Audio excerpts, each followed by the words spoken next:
paint us a picture then of this previously unthinkable situation in which the National Rally wins an absolute majority next week. What's likely to change in France? What would we notice from outside and perhaps from inside? Yeah, I mean, I think it's important to stress again, this is, it's far from decided. We have a whole other election coming up on Sunday. But if you look at the RN's program, on economic questions, they're somewhat unclear. First, they wanted to repeal Macron's retirement reform. Now they're maybe taking a second look at it. The most clear they are is when it comes to questions of immigration. So to give you a few examples, one, they want to repeal France's long-standing tradition of birthright citizenship. This idea that if you're born on French soil, even if your parents are foreigners, are both foreign, you can eventually obtain French nationality.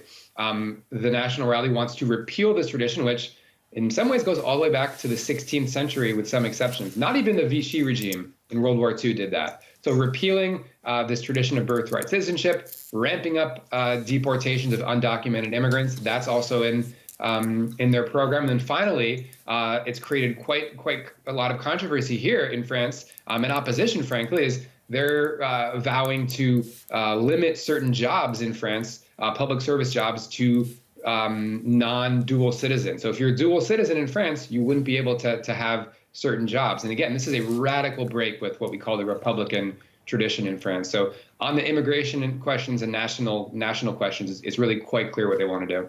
OK, so given that the National Rally is such an anti-immigrant party, and so many people are voting for them unashamedly, what is it about migration at the moment in France that makes this party seem so attractive? Well, this is a question that's been part of the public debate in France for decades now.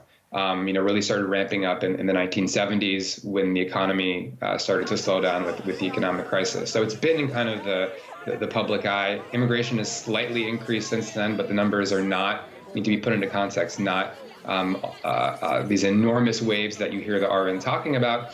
Part of it is, I think, the ongoing economic issues that can sort of, according to a lot of social scientists, kind of activate the sort of xenophobic anti-immigrant sentiment. I think that's part of it. I think another factor you have to look at really what's changed in the last few years in France. And it can be a little bit kind of navel-gazing to talk about the media, but it's very important.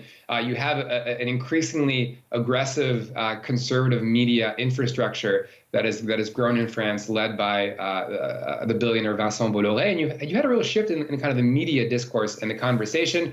And also Macron's party has followed suit as well. So in addition to the media, the Macronist government has tried to kind of pick and choose certain topics, immigration, security, and in particular immigration, to sort of show that they too are serious about this question. So they had quite a controversial immigration law passed by Macron that didn't actually give a boost to Macron in the polls. On the contrary, it actually showed to the French public that, well, the National Rally is sort of winning the battle here of ideas. And I think all of that has played into their favor.